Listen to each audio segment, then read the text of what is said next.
नमस्कार दोस्तों, स्वागत है आपका एक और बार जीसस आवर मॉडल के स्टडी सीरीज़ में।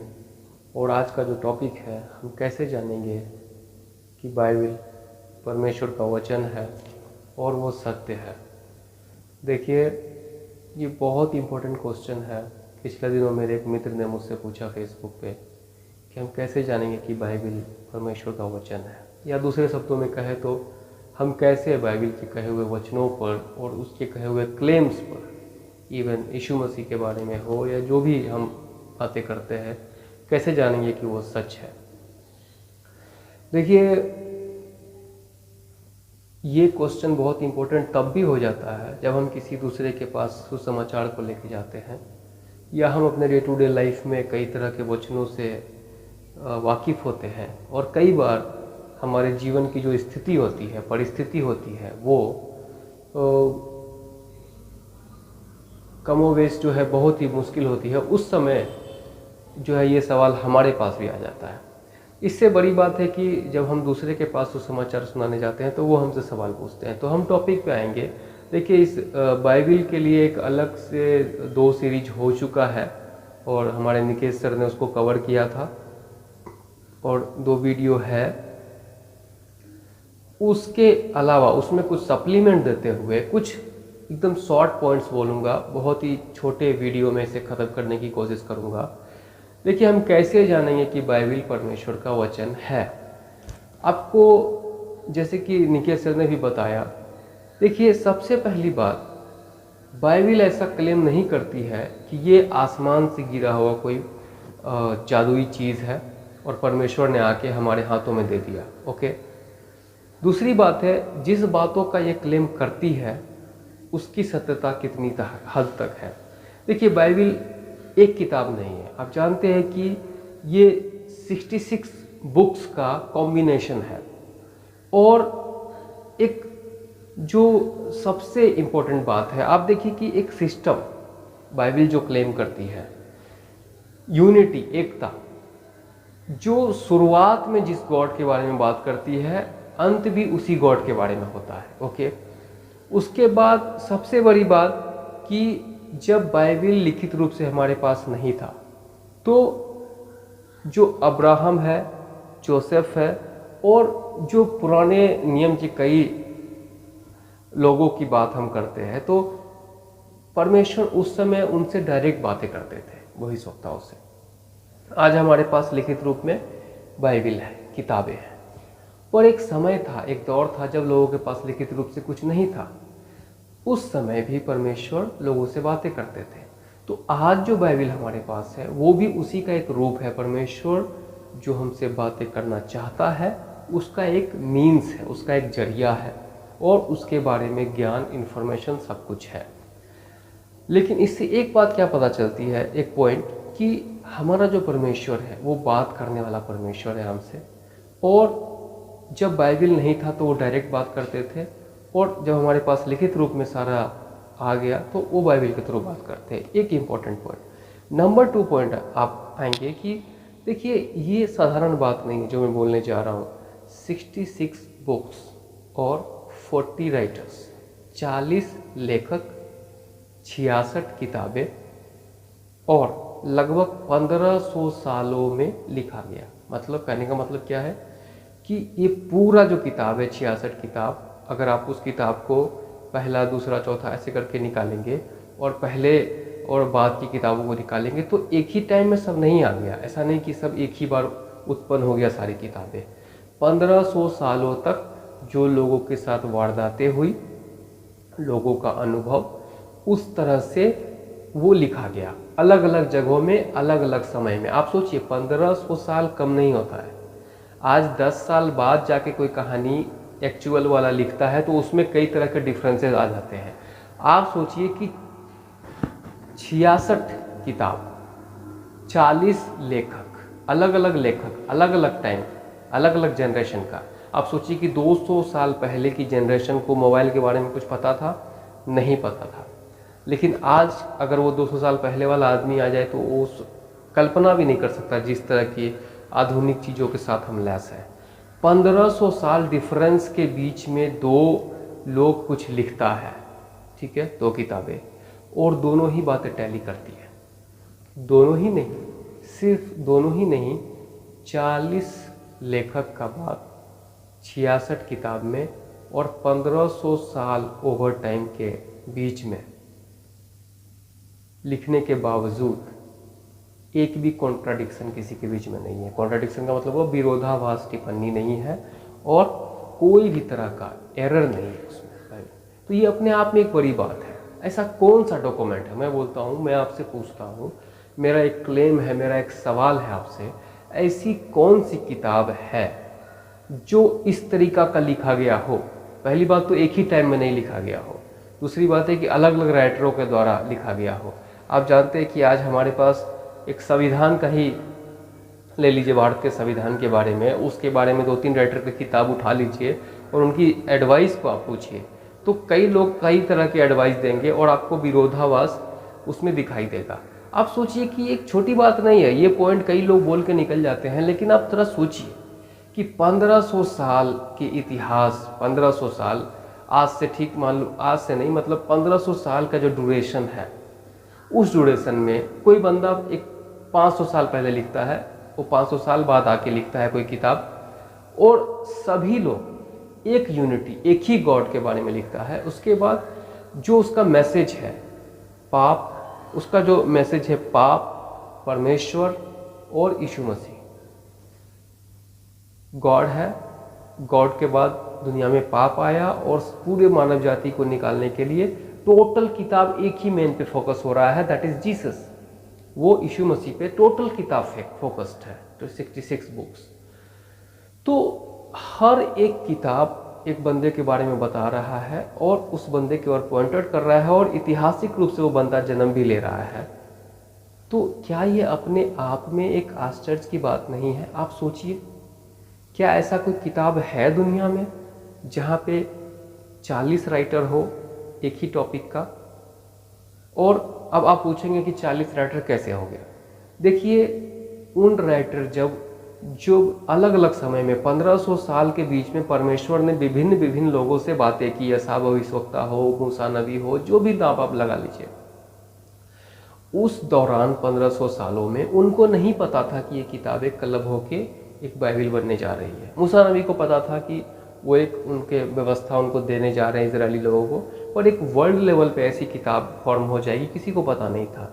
तो जब किसी को कुछ पता भी नहीं था तो कोई स्कीम भी नहीं कर सकता है। कई लोग क्लेम करते हैं कि बाइबल में स्कीम करके लिखा गया है, योजनाबद्ध तरीके से लिखा गया है। ऐसी कोई बात नहीं है।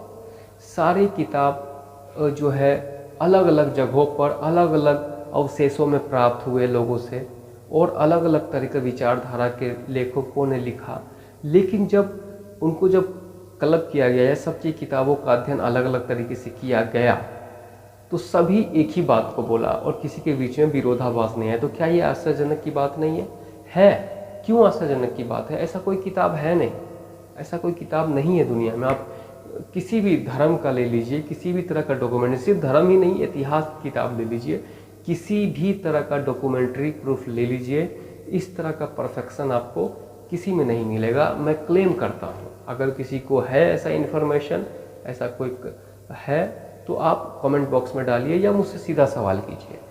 नंबर ये पॉइंट था कि 66 बुक्स और 40 अलग अलग तरह के लेखक और 1500 साल के अलग अलग टाइम में लिखने के बावजूद जब ये हमें प्राप्त हुआ तो सबका एक ही पॉइंट था, जीसस क्राइस्ट, एक ही गॉड और पाप की दुनिया और उससे छुटकारा का सुसमाचार, और एक ही तरह का यूनिटी उसमें देखने को मिला। एक परमेश्वर देखने को मिला जो पाप को नफरत करता है और उससे छुटकारा के लिए अपना पुत्र दिया। ये पूरा एक डायरेक्शन की ओर पूरा इंडिकेशन करता है, यानी कि पूरी किताब में एकता मिली। तो ये एक आश्चर्य की बात है। नंबर दूसरे पॉइंट पे मैं आऊँगा कि देखिए, बाइबल ही एक ऐसी किताब है जो इंसान के महत्व को डील करती है, दुनिया में होने के मकसद को बताती है, कैसे इंसान पैदा हुआ, उसके बाद उसका अर्थ क्या है, जिंदा रहने का अर्थ क्या है, उसके बाद नैतिकता कैसी होनी चाहिए, और उसके बाद जो लास्ट हम गंतव्य स्थान पर कहाँ पहुँचेंगे, यानी कि ओरिजिन कैसे हुआ, उसके बाद हमारा अर्थ क्या है, उसके बाद किस तरह का आचरण हमें जीते जीते समय करना चाहिए, जीने समय करने चाहिए, और इन सब को करने के बाद हमें क्या प्राप्त होगा। जो यीशु मसीह ने कहा कि मैं घर तैयार करने के लिए जाता हूँ, और जो स्वर्गीय जीवन परमेश्वर पिता के साथ जीवन को, ये एक ऐसा किताब है एकमात्र जो इन 4 विषयों को डील करता है और एग्जैक्ट डील करता है। मैं ऐसी बात नहीं है कि अन्य किताबों में भी लिखा हुआ है, पर जब आप उसको ढूंढने जाएंगे ऐतिहासिक तौर पर और आर्कियोलॉजी तौर पर, अवशेषों के तौर पर, तो आपको कई तरह की नकारात्मक चीज़ें मिलेंगी और आपको पता चलेगा कि वो कई जगहों पर फिसड्डी साबित होता है। मैं किसी किताब का नाम नहीं ले रहा हूँ, लेकिन आप खुद सर्च कर सकते हैं। तो बाइबिल एक ऐसी किताब है कि इंसान की शुरुआत कैसे हुई और अभी प्रेजेंट में क्या चल रहा है। मैंने पहले की वीडियोस में डील किया है, आप देख सकते हैं कि कैसे दुनिया बना, उसके बाद अन्य धर्म कैसे आए, लोग कैसे बढ़े। तो बाइबिल एक ऐसी किताब है कि वो डील करता है कि दुनिया कैसे स्टार्ट हुआ, उसके बाद हम कैसे बने, मनुष्य की जो ओरिजिन कैसे हुआ, स्टार्टिंग कैसे हुआ, फिर हमारा अर्थ क्या है, जिंदा, हम क्यों जिंदा है, हम क्यों जिंदा है। कई लोग ये सवाल पूछते हैं कि हम क्यों जिंदा है। आज आप देखिएगा कि कई लोग जो है सुसाइड कर ले रहे हैं। पिछले दिनों बहुत बुरी खबर आई मेरे अपने घर से, शहर से, बिहार से, एक 20 साल का लड़का सुसाइड कर लिया। उसके बाद सुशांत सिंह राजपूत को आप जानते होंगे, तो इन लोगों ने सुसाइड कर लिया। कई आए दिन खबर आती रहती है। उनको पता ही नहीं है मीनिंग के बारे में, अर्थ के बारे में, कि हम जिंदा क्यों हैं। तो बाइबिल एक ऐसी किताब है जो बताती है कि हम पैदा क्यों हुए, वो बताती है कि हम जिंदा क्यों हैं, उसके बाद वो लाइफ का मीनिंग बताती है, उसके बाद नैतिकता, आचरण, किस तरह हमें जीना चाहिए, what to do what not to do, क्या करना चाहिए क्या नहीं करना चाहिए, वो बताता है। और इसके फलस्वरूप हमें क्या मिलने जा रहा है, स्वर्गीय एक जिंदगी, और परमेश्वर पिता हमें अपने साथ रखने के लिए एक डेस्टिनेशन पॉइंट दिया हुआ है। तो इस 4 पॉइंट को जिसको पढ़कर, जिसको समझकर मैं भी प्रभु में आया, ठीक है। और हमारे रवि जकरिया साहब इसको अच्छे से डील करते हैं, origin, meaning, morality and destiny. इसको एक बाइबिल ही है जो डील करती है इस टॉपिक को, और कोई किताब डील नहीं करता है। तो हो सकता है कि कई अन्य किताब है जैसे नैतिकता की, आचरण के बारे में, अन्य किताबों में भी आपको मिल जाएगा, पर ओरिजिन पे जाके कोई फेलियर हो जाता है स्टार्टिंग पॉइंट पे, फिर मीनिंग पे आगे कोई फेलियर हो जाता है, और डेस्टिनेशन पे तो हर कोई फेलियर हो जाता है, क्योंकि डेस्टिनेशन, उद्धार, मोक्ष सिर्फ यीशु मसीह के नाम पे है। दूसरा कोई रास्ता मुझे सफल नजर नहीं आता और नहीं है। बाइबिल भी ऐसा कहती है। हम दूसरे पॉइंट पे आप देखिएगा तो एक पॉइंट है कि देखिए, जब कोई किताब लिखा जाता है, हम बाइबिल पे बात कर रहे हैं, अब देखिए कि नया नेम की किताब की ओर आई है। पतरस ने किताब लिखा, पौलुस ने किताबें लिखी, मत्ती ने किताबें लिखा, मरकुस ने किताबें लिखी। मैं पूछता हूं कि पतरस कौन था?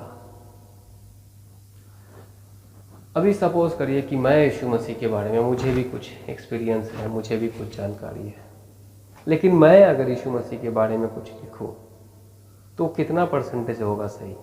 परसेंटेज लगा लीजिए। हो सकता है बोलेंगे 50, 60, 70। देखिए 100% में नहीं लिख सकता, 90% भी नहीं लिख सकता। एक्सपीरियंस, जो मैंने अनुभव किया है वही लिख पाऊंगा। लेकिन यीशु मसीह कैसे थे, क्या था उनका चरित्र, वो क्या बोलते थे, नहीं बोलते थे, वो एग्जैक्ट कौन बता सकता है? जो उसके साथ जिया हो। तो बाइबिल एक ऐसी किताबें हैं मेरे दोस्तों, मेरे मित्रों, ध्यान से सुनिएगा। बाइबिल एक ऐसी किताब है जो उस टाइम में रहते हुए जो आदमी जिया वो लिखा। एग्जाम्पल के लिए, उदाहरण के लिए, अभी कोरोना का पीरियड चल रहा है। मैं कोरोना काल में शुरुआत से अभी तक हूँ, परमेश्वर का कृपा रहा तो आने वाले दिनों में भी रहूँगा। जो कोरोना काल में जो कुछ भी घटा है पिछले 4 से 5 महीनों में, अगर मैं लिखना जाऊँ तो मैं अच्छे से लिख सकता हूँ। लेकिन इस काल में जो नहीं है, यानी कि मान लीजिए आज के बाद जो पैदा हो या उससे पहले 4 महीना का इन्फॉर्मेशन उसके दिमाग से निकाल दीजिए, तो वो लिखेगा तो क्या लिखेगा? एक अंदाजे पे लिखेगा, पॉइंट नोट करिएगा, अंदाजे पे, एज्यूम्शंस पे लिखेगा। और अगर आप बोलेंगे कि इंस्पायरेशन, तो इंस्पायरेशन भी रॉन्ग हो सकती है। लेकिन आप देखिए कि नया नियम की किताब को ले लीजिए या यशा भविष्यवक्ता की किताब को ले लीजिए, जहाँ पे वो भविष्यवाणी करते हैं और उस समय के राजा महाराजा के बारे में बताते हैं। तो उस समय वो बंदा जिंदा था और वो सब चीज़ें उसके साथ घटित हो रही थी। पतरस जो किताबें लिखा है यीशु मसीह से लेके उसके बाद तक, आप देखिए कि पतरस यीशु मसीह के साथ चला फिरा और जो चीज़ उन्होंने देखा है उसकी गवाही उन्होंने लिखा है। इसलिए पतरस कहता है प्रेरितों के काम किताब में कि देखो जो कुछ हमने देखा है ये असंभव है कि हम उसके बारे में ना बोलें, हम बोलेंगे। तो बाइबिल एक ऐसी किताब है जिसका लेखक उस समय जीवित था, जो भी चीज़ें वो बोल रहा है उसने अपनी आंखों से देखा है, उसके समय में वो घटित हुआ। लेकिन आप जब दूसरी किताबों की ओर जाएंगे, दूसरी किताबों की ओर, मान लीजिए कि महाभारत का मैं नाम लेता हूँ। महाभारत एक धार्मिक ग्रंथ नहीं है, इसको कोई धार्मिक विरोध के रूप में ना ले, ये एक महाकाव्य है, महाकाव्य है। और मान लीजिए कि महाभारत की आप बात करें तो जो ओरिजिनल महाभारत था वो 6000 श्लोक में था, फिर वो 24,000 में परिणत हुआ, फिर ऐसे करके बढ़ता हुआ बहुत चेंज आया उसमें। चलिए वो पॉइंट को हटा दीजिए। महाभारत जो घटित हुआ समय और लिखित हुआ समय के बीच में 500 सालों का अंतर है। करीब 400 BC में लिखा हुआ माना जाता है और 900 BC में घटित हुआ सो घटना माना जाता है। अब आप सोचिए कि 400 BC में जो बंदा लिखा वो महाभारत काल में तो जिंदा नहीं था, तो कैसे एग्जैक्ट 100% हूबहू लिख सकता है? तो लॉजिकली आप लॉजिक लगाइए। तो अब मैं ये कहना चाह रहा हूँ कि जब डॉक्यूमेंट की प्रूफ की बात करेंगे तो बाइबिल ऐसे लोगों ने लिखा है जिसके समय या तो चीज़ें घटित हुई है या जिन्होंने अपनी आंखों से देखा है और जो यीशु मसीह के साथ चले हैं। ये तो नया नियम की बात हो, या पुराना नियम में भी आप आएंगे तो जो जो किताबें जिस राइटरों ने लिखा है वो उसी समय की घटना है, वो उसमें एक कैरेक्टर भी है, एज्यूम्शंस पे कोई नहीं लिखा। तो ये बात है। तो ये भी बाइबिल को एक डॉक्यूमेंट्री आप सोचेंगे तो आपको एक लॉजिकली सिंपल, इसमें कोई रॉकेट साइंस नहीं है और ना ही कोई एज्यूम्शंस करना है इसमें, आपको सिंपल पता चलेगा कि हाँ भाई जो उस समय है वही तो सही बताएगा। तो ये जो 3-4 पॉइंट मैंने आपको कहा है ये बाइबिल की प्रामाणिकता को साबित करता है। एक और सबसे स्ट्रॉन्ग पॉइंट मैं बोलना चाहूँगा कि देखिए नूहा के फ्लड के वीडियो में, मेरे नूहा के फ्लड के वीडियो में, मैं नीचे लिंक में भी डाल दूंगा, उसमें मैंने डील किया है कि आर्कियोलॉजिक जो अवशेष मिले हैं बाइबिल में, जो कहानियाँ या बाइबिल का जो घटना है या नूहा का जल प्रलय का घटना है उसके बारे में जो बताया गया है बाइबिल में, आज जब वैज्ञानिक उसका खोज करते हैं और एक मेरा खुद का भी खोज है, तो वो नूहा का जल प्रलय जो है जैसा बाइबिल में रिकॉर्ड है वैसा ही घटित हुआ। देखिए नूहा का जो जल प्रलय है, नूह के जल प्रलय के समय सारा चीज़ मिट्टी में चला गया था और एक फैमिली बची थी। देखिए जब अभी जो इतिहास हमारे सामने निकल के आया है, आपको पता है सिंधु घाटी सभ्यता जो थी भारत में, उसी समय की समकालीन और 3 सभ्यताएं, उसी समय की और सभ्यताएं जो है, मिस्र की सभ्यता को ले लीजिए, मेसोपोटामिया की सभ्यता को ले लीजिए, जो सेम टाइम की सभ्यता है, 4 सभ्यताएं, वो मायान की सभ्यता, सिंधु घाटी सभ्यता, मिस्र की सभ्यता और मेसोपोटामिया की सभ्यता, ये चारों सभ्यताएं एक ही टाइम की थी और ये चारों की चारों सभ्यताएं आज मिट्टी के अंदर से खुदाई से निकल रही है। कैसे? दुनिया के पास आंसर नहीं है। वो बोलते कोई बहुत बड़ा बाढ़, पानी, ऐसा कुछ आया था। बाइबिल बताती है कि नूहा का जल प्रलय आया था। ऐसे कई तरह के इंसिडेंट इसमें बताया जाता है जो बाद में जाके पूरा हुआ है। तो ये सब चीज़ें जब आप सोचने बैठेंगे तो आपको इमीडिएटली मिरेकल फील होगा, आपको इमीडिएटली लगेगा कि एक चमत्कार है, ऐसा एक वर्ड, ऐसा एक डॉक्यूमेंट, कौन सा किताब है? आप मुझे बताइए कौन सा किताब है? ऐसा नहीं है। इसके बाद एक सबसे बड़ा वैलिड पॉइंट मैं बोलने जा रहा हूँ और इसके बाद यहाँ पे वीडियो को मैं स्टॉप करूँगा क्योंकि बाइबिल के बारे में ऑलरेडी 2 वीडियो है और अगर इसके बारे में और कहा जाए तो ये बंद नहीं होगा, क्योंकि बाइबिल बहुत से ऐसे चमत्कार, बहुत से ऐसे आपको स्तंभ करने वाला चीज़ों से भरा पड़ा है। देखिए पौलुस कौन व्यक्ति था? पौलुस मसीह लोगों का गला काटने वाला व्यक्ति था, लेकिन वो उल्टा डायरेक्शन में गया है और प्रभु की ओर फिर बाद में किताबों को लिखा है। अब अगर पौलुस की लिखी किताबों को आप देखेंगे तो उसी पे लगभग जो है मसीह का बहुत बड़ा पोर्शन और शिक्षाएं चलता है। अब पौलुस को लेकिन इतना होने के बावजूद बाइबिल में पौलुस का जो पहले का कैरेक्टर था वो जैसा गंदा था वैसा ही दिखाया है। कोई स्कीम करके उसको चेंज नहीं किया, ठीक है, कोई क्या बोलते हैं उसको, उसके साथ ये नहीं किया गया है, छेड़छाड़ नहीं किया गया है जो डॉक्यूमेंट या जिसके बारे में जो इन्फॉर्मेशन है। पतरस के बारे में देखिए आप, पतरस यीशु मसीह का इनकार किया, उसने प्रेरितों के काम में एक जगह जो है भेदभाव भी किया। सीखने के दौर में थे सब, पवित्र आत्मा आया था, सबको सिखाया जा रहा था, तो ऐसे सब रिकॉर्डों को उसमें से हटाया नहीं गया। तो क्या ये तर्कसंगत नहीं बनता है कि बाइबिल जैसा है वैसा ही दिखाया गया, लोगों को सच्चाई को दिखाया गया? तो ये सब कुछ छोटी छोटी बातें, बड़ी बड़ी बातें हैं, जब आप बैठ के सोचेंगे तो बाइबिल को अनोखापन देता है और सबसे अलग बताता है। आप यशा की किताब ले लीजिए, दानियल की किताब ले लीजिए, उसमें जो आने वाला राजा के बारे में भविष्यवाणी है, फिर वो राजा आता है। हमारा सिकंदर महान को ले लीजिए, सिकंदर महान के बारे में भविष्यवाणी है, उसके बारे में भविष्यवाणी है बाइबिल में कि एक राज आएगा, फिर वो बड़े बड़े 2 राज्यों में विभक्त हो जाएगा, उसके बाद वो फिर 4 राज्यों में कट जाएगा। हम देखते हैं सिकंदर महान जो है बहुत बड़ा 2 किंगडम को बनाता है, उसके बाद उसके जो सेनापति लोग हैं वो 4 राज्य में परिणत हो जाता है सिकंदर महान के मरने के बाद, और फिर वो 4 राज्य जो मिलके है एक रोमन साम्राज्य बन जाता है बाद में जाके। ये भविष्यवाणी पहले से ही कर दिया गया किताबों में।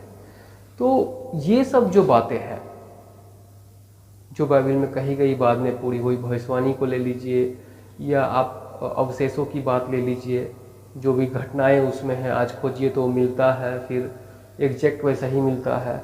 कई चीज़ें हैं, मैं कई चीज़ें आपको दिखा सकता हूँ, कई चीज़ें बता सकता हूँ, और आने वाले दिनों में अगर आपके सवाल आता है या प्रभु ने अगुवाई किया तो मैं और भी इसमें इतिहास और इससे ज्योग्राफिकल बेस से और चीज़ों को डालूँगा। आज का ये क्लास और ये वीडियो शॉर्ट ही है, क्योंकि पहले ही इस टॉपिक पे 2 एपिसोड आ चुका है। आप ज़रूर इसको ध्यान से देखिए, समझिए। अगर इसमें कोई सवाल आपको आता है या और जानना है इस संबंध में तो कमेंट करके बताइएगा, और आशा करता हूँ कि इस संबंध में आपको मैं बता पाया हूँ। पर्सनली तौर पर एक बात बोलूँगा कि बाइबिल परमेश्वर का वचन है और बहुत बड़ा, इसको सिर्फ यही मत समझिए कि ये चमत्कारिक है या ये बहुत ही तर्कसंगत है। आप ये भी समझिए कि इसको पढ़ना आपके लिए कितना ज़रूरी है और प्रभु में चलना कितना ज़रूरी है और ये कितना आपको हेल्प कर सकता है। तो इन्हीं सब बातों के साथ, इन्हीं सब शब्दों के साथ मैं आपका भाई बाली आपको नमस्कार करता हूँ। प्रभु आपको बहुत आशीष दे। बने रहिए हमारे साथ। प्रभु यीशु मसीह की जय। आमीन।